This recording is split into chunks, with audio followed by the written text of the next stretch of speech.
my channel. It is Vlogmas currently, but today is going to not be a typical vlog.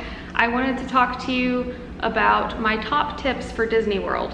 The reason I'm not doing a typical vlog today is because I had work. I did go to the library, and then I sat in my car eating Chick-fil-A, talking to my brother and sister-in-law on the phone about what we're going to do at Disney this weekend. My nephew, it is his first trip to Disney tomorrow. We've never been with a child since me and my brother were children, so it's going to be a big learning curve, but I did used to work at Disney World. I've been a pass holder multiple times. I am currently a pass holder, so I wanted to take today's vlog to, one, save myself a bit of editing time, but also to help you guys out, especially if any of you are headed to Disney for Christmas, with my top Disney tips. My number one tip is to make sure you have a battery charged. I actually was not going to have that be my number one tip, but this camera is about to die, so let me go change the battery and we'll get right back to this. All right, and just like that, we're back. Sorry about that. So actually that is a great reminder though. Whatever phone you have, whatever camera you're bringing, make sure you have an extra battery, a backup battery charger for your phone. Make sure that you have your batteries all charged if you're bringing a camera. If you're wanting to capture those moments, do not miss out on them because you were not prepared and did not have your things charged and have backup things to charge those items. My second major tip, which I think otherwise would have been my first tip, my number one tip for going to Walt Disney World, is make sure you stay hydrated. The Florida heat is no joke.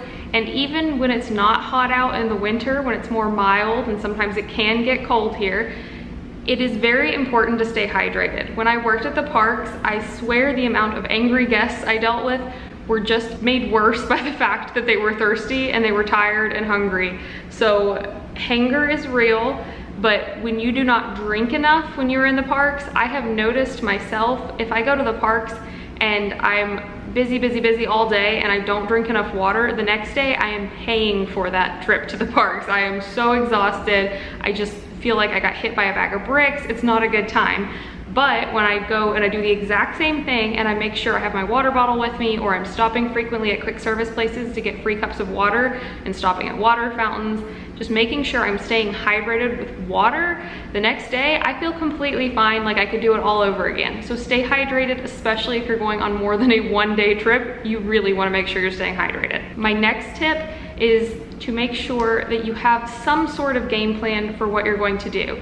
You cannot go to Walt Disney World with absolutely no plan unless you and your entire travel party are the most laid-back people in the world who really don't care if you do absolutely nothing during your vacation, but just kind of walk around and look at people and probably bump into people. Because Walt Disney World is a huge place. It has dozens of resorts. It has 4 theme parks that are not anywhere near each other. You can travel between them by bus, and some of them have boats that you can get between them, but do not expect that you can just go to Animal Kingdom and walk over to Epcot. If you've been, you're probably laughing right now, but I promise you there are people out there who don't understand how vast this theme park area is, and you will be so confused. Which leads me to my next tip, which is make sure you know what theme park company you are going to. I know it's very confusing when you go to Orlando because there is Legoland, Universal, Disney, but so many people go to the parks and they think they are one thing. Cast members at Magic Kingdom, many times people will see Cinderella's castle and they'll think, where's Harry Potter? Where's the Harry Potter castle? I wanted to see Hogwarts. Well, you're gonna have to go get out onto I-4 and drive all the way down to Universal if you wanna see the Hogwarts castle. And same thing going the other direction if you are at Universal asking a poor team member there where Cinderella Castle is.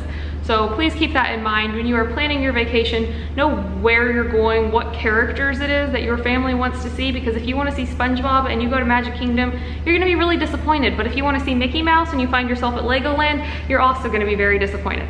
So being somewhat prepared is very important. I have so many tips I could give you, but those are the major ones. And one last one from a former merchandise cast member is, if you see something that you want, just buy it right then. You can return it. This goes for Disney only. Buy it right then, and you can return it at any gift shop on property within that reasonable amount of time that you're there for your vacation. But if you do not buy it, merchandise at Disney will sell out so quickly, especially if it's a really popular item. So never promise your child, oh, we'll just come back and get that later. Buy it when you see it, and if you later decide you don't need it, then you can return it, as long as you know you haven't opened the package and played with it and all that. but if you do not buy something, just expect that you may never ever see that item again. Those are my little bits of wisdom to impart to you. One last one that I'm thinking of, I never ever wear my ears to the parks. They hurt my head. This is actually a pair from Walmart. They're just really little flimsy ears, but I like them. They're a cute little Christmas pair, but I just don't tend to wear ears to the parks because they give me a headache. So keep that in mind when you're going to the theme parks. You want to wear comfortable clothing. You're going to be walking a ton. I usually end up walking about 20,000 steps. So 8 miles usually on an average Disney day. So you want to make sure that you are not wearing new shoes for the first time or something that you're not used to wearing on your head if you've never been before. If you're going to do that, make sure you have a change of clothes with you. Make sure you have a backpack you can take your ears off, because there's nothing like walking around in flip-flops that are brand new. They're rubbing blisters on your feet, your arches are collapsing, your head hurts because your ears are too tight.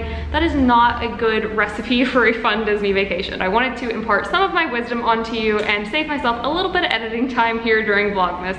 If you like this video, you think I'm funny, you think I'm cute, whatever, feel free to pop back over for another Vlogmas video. I will have the playlist linked here at the end of this video so you can come back and watch the rest of Vlogmas of this year or Vlogmas from last year. Share this on Facebook, share it on Instagram, share it wherever you want to share this.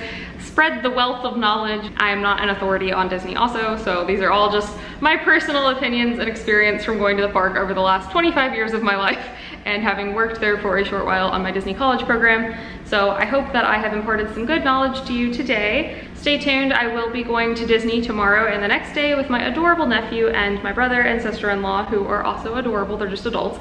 And we will have some fun vlogs coming up for you because Vlogmas is a daily thing. Thank you guys so much for watching and sticking with me here. I hope you have a happy Vlogmas, a Merry Christmas, and have a magical day.